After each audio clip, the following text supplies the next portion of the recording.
All right, let's dive in. Today, we're going to break down the incredible philosophy of Naval Ravikant, all about a topic that, let's be honest, we all wrestle with, the game of life, and how you can actually win it on your own terms. So let's start with this quote because it just perfectly sets up this massive conflict we all feel. On one hand, success. That's all about that itch, that drive for more, for something better. But then you've got happiness, which is the total opposite. It's being content, right here, right now, with what you have. And that kind of leads to the big question, doesn't it? Are these two things completely at odds? Do we actually have to choose one over the other, success or happiness? Or maybe, is there a totally different way to play this game? According to Naval, life is really just a series of games. Games that society sets up for us, and we're all taught to spend our entire lives trying to win them. But what he argues is that the real reason to play, well, it's completely counterintuitive. And there it is. This is the idea we're going to spend our time unpacking. Let it sink in for a second. You don't play to win just so you can level up to a bigger, harder game. No, you play to win so you can stop playing, so you can walk away from the game board entirely and find what he calls true freedom. So to get to that freedom, you first have to understand and really master the external games that society's always pushing on us. And Naval boils it all down to two main battlefields. You've got the game for wealth, and you've got the game for status.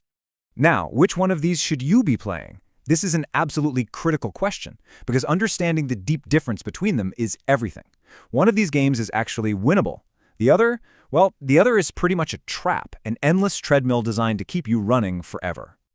So let's break this down. The wealth game is what's called a positive-sum game. You can create something new, a product, a service, that makes the world a little bit richer. Everyone can benefit. It's about creation. The status game, on the other hand, is a zero-sum game. For you to climb one rung up that social ladder, someone else has to get knocked down a rung. It's a fixed pie. So if the status game is a trap, why are we all so obsessed with it? Well, it's basically not our fault. It's evolution. It's hardwired into our brains.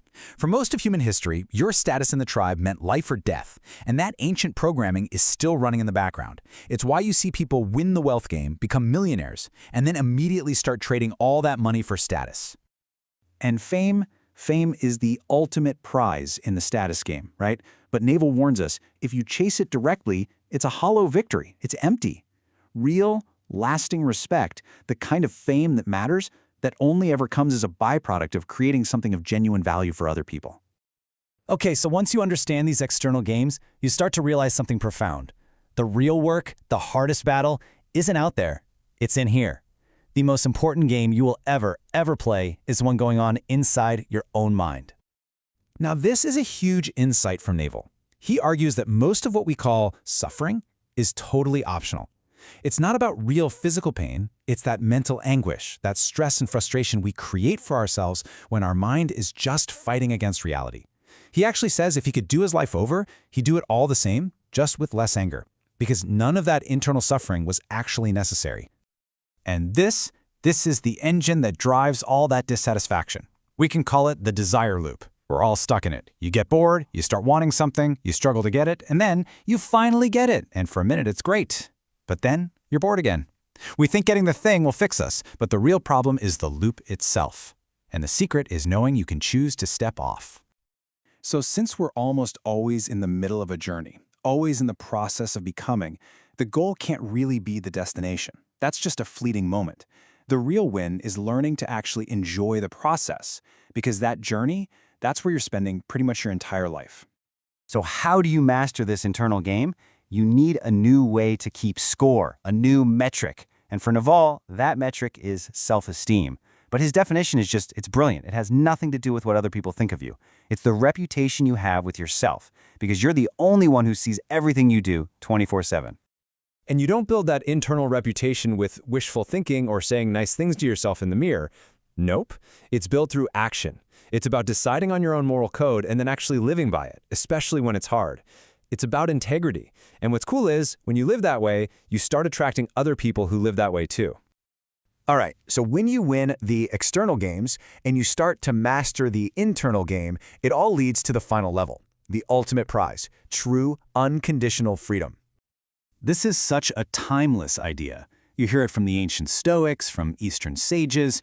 Real freedom is not about being able to buy anything you want. It's about reaching a state where you're so content with your inner world that you simply don't need anything from the outer world to complete you.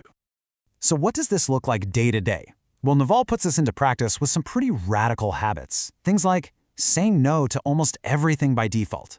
Or this one, just deleting your calendar. Stop letting the commitments you made last week control who you are today. And when inspiration strikes, act on it right now, because that creative energy fades fast. And here it is. This is the big twist that solves the whole paradox from the beginning.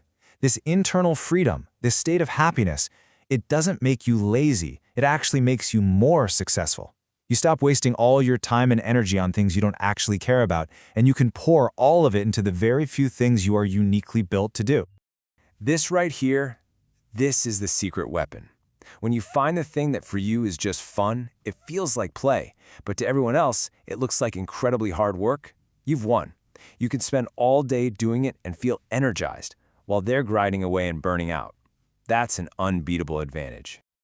Ultimately, the way to win the game of life is to stop playing everyone else's game. The moment you start being truly, authentically yourself, you've escaped the rat race entirely. Why? Because no one can compete with you at being you. So, that leaves us with this final thought. You have one life, so take a good look at it. What game are you actually playing? Is it a wealth game or a status game? An internal one or an external one? And maybe the most important question you can ask yourself is, are you playing by your rules or by someone else's?